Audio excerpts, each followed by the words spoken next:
MP অর্ডিন্যান্সে একটি মামলা আমরা পেয়েছি এবং তার কথাবার্তায় আমি যেটা পেয়েছি যে তিনি একটু মাদকাসক্ত এবং তিনি বিভিন্ন সময় গাঁজা এবং ইয়াবা সেবন করে থাকেন।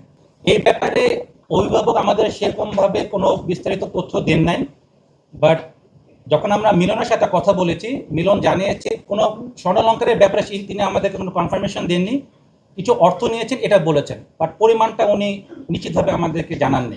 যে অভিযোগটা এসছে পরিবারের পক্ষ থেকে, সেই পরিমাণ অর্থ উনি নেন নাই ওনার ভাষ্যমতে।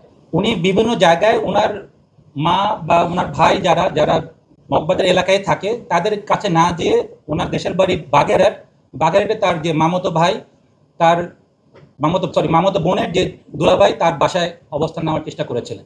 ভিকটিমের দুটি মোবাইল আমরা পেয়েছি এবং মোবাইল বিশ্লেষণ করে আমরা এমন কোনো তথ্য পাইনি। আর সবচেয়ে আশ্চর্যের বিষয় যে আসামি উনি কোনো মোবাইল ব্যবহার করতেন না। বিভিন্ন সময় দেখা গিয়েছে যে বিভিন্ন মানুষের কাছে পার্শ্ববর্তী যারা যারা বিভিন্ন ওনার কর্মচারী রয়েছেন তাদের মোবাইলটা দিয়ে উনি প্রয়োজনীয় কাজ সেরে আবার উনি নর্মাল থাকতেন। ফলে মানে মোবাইল যেহেতু কোনো সংশ্লিষ্ট আমরা পাই নাই, তো আমরা একপাক্ষিক কথা শুনে আমরা কোনো সিদ্ধান্ত নিতে পারছি না যে আগের থেকে কোনো সম্পর্ক রয়েছে কিনা। প্রাথমিকভাবে উনি আমাদেরকে জানিয়েছেন এটা উনি ব্যক্তিগতভাবে নিজের আক্রোশ থেকে কাজটা করেছেন এবং ওনার সাথে অন্য কেউ ছিল।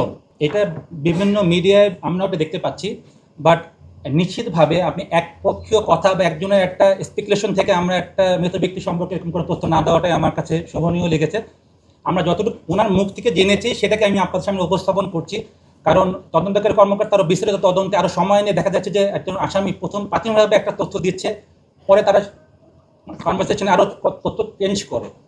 সো আমরা ইনশাল্লাহ তদন্তকারী কর্মকর্তা যখন বিস্তারিত তদন্ত করবেন আমরা সঠিক তথ্যটা আরও কিছু ডেভেলপমেন্ট থাকলে উই মে গেট।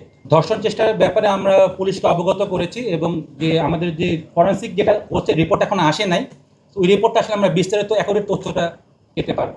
অনৈতিক বলতে ওরকম নেগেটিভ টার্মটা সে স্পষ্ট করে নাই। এটা এখন আসামির কথা শুনে আই ক্যান নট রেফার। এটা আমরা পরবর্তী যে ফরেন্সিক যে এভিডেন্সগুলো আছে ওটা পেলে তদন্তকারী কর্মকর্তা বিস্তারিত চার্জশিটে সে উপস্থাপন করতে সক্ষম হবে।